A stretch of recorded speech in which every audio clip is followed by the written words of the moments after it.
बिस्मिल्लाहिर्रहमानिर्रहीम students MCQs number 21 हमारे सामने है। A navigation buoy floating on the sea oscilloscopes up and down as the wave passes. In exactly 2 minutes, 6 complete wavelength passes the boy. What is the frequency of the waves? देख लें, याद रखें, number of wave passes through a point in 1 second is called frequency. अब आपने frequency find करनी है ना, तो ये 6 वेव जब पास कर रही हैं तो वो 2 मिनट्स ले रही हैं, तो 1 सेकंड में कितनी पास करेंगी? ये आप रेशो मेथड से भी कर सकते हैं और इसको हम कर लेते हैं आपके सामने।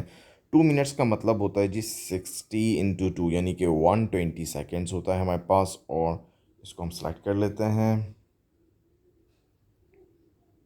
यहाँ से इतना पार्ट ले लेते हैं। चलें जी, इस पर हम वर्क करते हैं और हम बात करेंगे ये इस पर।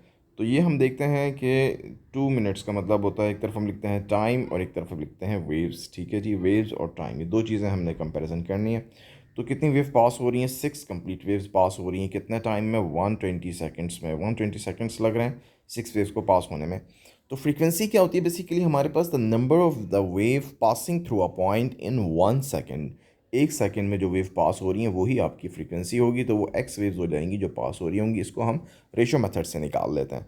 120x है और उसको हम, this is a 120x is equal to 6। ये हमारे पास 6 आ गया। इसको हम 126 को 120 से डिवाइड कर लेते हैं। तो हम इसको कैलकुलेटर से कर सकते हैं। चेक कर लेते हैं जी कैलकुलेटर से। Where is calculator? This one. 6 को डिवाइड कर लेते हैं 120 से, हमें मालूम हो जाएगा क्या आंसर है। This one is the answer. ये आ रहा है 0.05 हर्ट्ज़। आई होप ये आपको क्लियर हो गया होगा। जैसे मैंने डिवाइड किया है तो ये आपका आंसर है। ऑप्शन में चेक कर लेते हैं।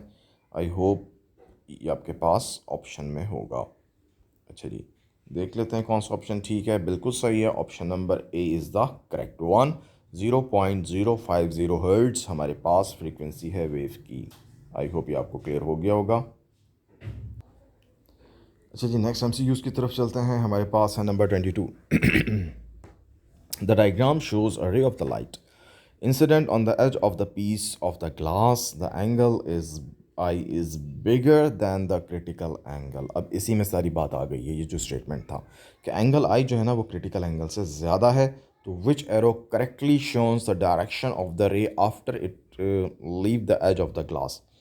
चलिए ये देख लें, ये आपके सामने है। इसको हम कैप्चर करना चाहते हैं, कैप्चर भी कर लेते हैं, कोई मसला नहीं है। ये हमने इसको कैप्चर कर लिया है। और इसमें अब देखें, बात सारी ये है कि अगर एंगल ऑफ इंसिडेंस ये वाला है, you can see this one, इसमें मेंशन भी किया हुआ है एंगल ऑफ इंसिडेंस। ये एंगल ऑफ इंसिडेंस ना क्रिटिकल एंगल से ज़्यादा है। तो अगर क्रिटिकल एंगल से ज़्यादा है, पहली बात तो याद रखें कि ये रे जब डेंसर से लाइटर में आती है तो नॉर्मल की तरफ बैंड होती है। तो वो एक ही रे है जो नॉर्मल की तरफ बैंड होती हुई नज़र आ रही है। ए और सी की पॉसिबिलिटी तो नहीं, सॉरी, जब वो नॉर्मल जब डेंसर से लाइटर में आती है तो नॉर्मल से वो अवे होती है। तो एक ही रे हमें नॉर्मल से अवे होती हुई नज़र आ रही है, वो है सी। लेकिन सी की पॉसिबिलिटी यहाँ पे क्यों नहीं हो सकती, इसके बारे में हम बात कर लेंगे। बी तो नॉर्मल की तरफ बैंड हो गई है, तो ये तो पॉसिबल ही नहीं है। ठीक है जी, तो सी की पॉसिबिलिटी होती है। अब सी लेकिन क्यों नहीं होगा? सी इसलिए नहीं होगा कि इसका एंगल ऑफ इंसिडेंस जो है क्रिटिकल एंगल से ज़्यादा है।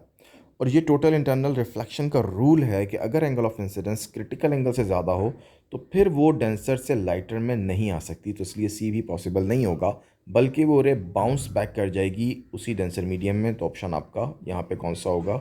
डी होगा। इस प्रोसेस को कहते हैं टोटल इंटरनल रिफ्लेक्शन। अगर आपने इस पर मेरी वीडियो देखनी हो तो आप उसमें लाइट के लेक्चर में देख सकते हैं।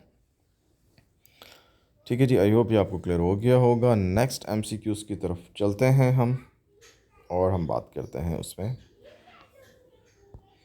Number 23rd। Which diagram correctly shows the ray of the light passing through a converging lens? अच्छा जी, कहाँ पे जो लाइट है लेंस में, कन्वर्जिंग लेंस से वो पास हो रही है। और इसमें 4 ऑप्शंस आपको दे दिए हैं और कहाँ पे इमेज बन रहा होगा।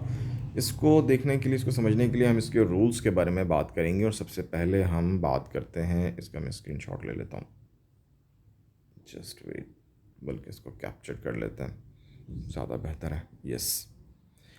अच्छा जी, अब इसमें ये देखें कि यहाँ पे जो रेस दिखा रहे हैं कि ये रे ऐसे आ रही है बिल्कुल, और इस पॉइंट पे आके टकराई है और टकराने के बाद सीधी चली गई। तो ये पॉसिबल ही नहीं होता। ये पॉइंट जहाँ से टकराने के बाद लेंस से ही सीधी जाए, ये मुमकिन नहीं है। ठीक है, ये पॉसिबल नहीं होगा, क्योंकि ये लेंस पे वो पॉइंट्स होते हैं जब यहाँ पे आगे कोई रेस पास करने की कोशिश करती है तो वो स्ट्रेट लाइन में कभी ट्रेवल नहीं करती। सिर्फ लेंस में एक ही पॉइंट होता है और वो सेंटर में होता है, जहाँ से रे पास करती हैं तो वो बिल्कुल स्ट्रेट लाइन में जाती हैं। ठीक है जी, तो वो आपके पास देख लें, मैं भी आपको बता देता हूँ वन बाय वन। अब यहाँ पे इस तरह से ये भी देख लें, यहाँ पर भी वही बात आ गई कि ये देखें, मैंने आपको बताया था कि अगर ये रेस सेंटर से पास हो रही होती लाइक दिस, ये पॉइंट, इसको हम थोड़ा सा, बल्कि मैं इसको रेस कर दूँ और ये वाली पेंसिल हम यहाँ पे यूज़ करें इसको, ये देखें ये वो पॉइंट है। अगर ये इस पॉइंट से पास होती हैं, जो मैंने मार्क भी किया है, बोल्ड आपको नज़र आ रहा होगा, सेंटर से ये पास होती हैं, तो इट मीन्स फिर ये सीधी ट्रैवल करती। तो इस केस में भी ये सवाल ही पैदा नहीं होता कि ये इस पॉइंट से पास करें और ये आपके पास सीधी ट्रैवल करें, तो ये भी ठीक नहीं है। यानी कि यहाँ पे ये देख लें कि यहाँ पे ये इधर से पास कर रही हैं और ये सीधी ट्रैवल कर जाएं, पॉसिबल ही नहीं है। पॉसिबल इसलिए नहीं है कि सेंटर से ही, जो इसका लॉ है लेंस का, तो वो यही कहता है कि हर वो रे सीधी ट्रैवल करती है लेंस से जो उसके सेंटर से पास करेगी। तो ये तो प्रिंसिपल एक्सिस के पैरेलल आ रही थी, इसको तो प्रिंसिपल फोकस से पास होना चाहिए था, बैंड होना चाहिए था, तो ये भी पॉसिबल नहीं होगा। ठीक हो गया जी। तो चलते हैं अपने नेक्स्ट ऑप्शन में, देख लेते हैं कौन सा ऑप्शन है। डी को देखें तो उसमें भी देखें बिल्कुल ये नज़र आ रहा है कि जैसे कि ये बिल्कुल सीधी पास कर रही हैं, तो ये भी पॉसिबल नहीं हो सकता। अब इसको देख लें तो ये देख लें, यहाँ पे आपको नज़र आ रहा है कि ये रे बिल्कुल स्ट्रेट लाइन में पास हो रही हैं। क्यों? क्योंकि ये लेंस के सेंटर से पास कर रही हैं और ये बिल्कुल ठीक है। और ये इस पॉइंट पे देखें, जो रे आपके पास फुट से आ रही है, ये रे जो फुट से आ रही है, तो यहाँ पर ये इसका फुट का इमेज यहाँ बनेगा, ये मैंने मार्क भी कर दिया रेड से। और जो रे आपके पास इसके हेड से यानी टॉप से आ रही है, इधर टॉप से आ रही है, तो उसका इमेज भी आपका टॉप का यहाँ पे बन रहा है। तो ये वजह है कि यहाँ पे रियल इमेज आपको नज़र आता है और वो भी उल्टा नज़र आता है। तो उसमें जो ऑप्शन आपका करेक्ट ऑप्शन है वो यही ऑप्शन है, सी ऑप्शन आपका करेक्ट है इसमें। आई होप ये आपको क्लियर हो गया होगा। ठीक है जी, अगर इसमें देख लें फिर भी, अब नेक्स्ट हमारे पास आ गया है 24 है, what is the approximate value of the highest frequency that can be heard by a young person. अच्छा जी, यंग पर्सन की बात कर दी इन्होंने, तो ये बात तो मैं आपको बता दूं क्लियरली कि जो ऑडिबल रेंज होती है वो 20 हर्ट्ज से 20,000 हर्ट्ज तक होती है। मतलब अल्लाह ताला ने जो इंसान की रेंज रखी है, नॉर्मली वो 20 हर्ट्ज तक मिनिमम सुन सकता है और मैक्सिमम सुन सकता है 20,000 हर्ट्ज तक। तो इसमें एक ही ऑप्शन है जो 20,000 हर्ट्ज का है मैक्सिमम, क्योंकि हाईएस्ट फ्रीक्वेंसी की बात कर रहा है, तो 20,000 हर्ट्ज वो आपका डी ऑप्शन होगा।